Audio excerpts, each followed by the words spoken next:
জিতলেই সিরিজে ভারত। আজ জিতলে সিরিজ ভারতে। নজরে সেই বিরাট এবং রোহিত।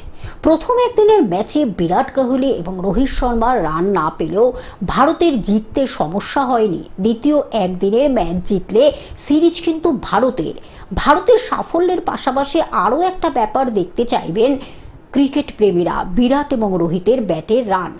ভারতীয় ক্রিকেটের দুই মহারথী এখন আর একদিনের ম্যাচ ছাড়া দেশের জার্সিতে খেলেন না। দেশের হয়ে তাদের খেলতে দেখার জন্য দীর্ঘ সময় অপেক্ষা করতে হয় ভক্তদের। ফলে বিরাট রোহিতের ব্যাটে রান দেখতে মুখিয়ে রয়েছেন সবাই।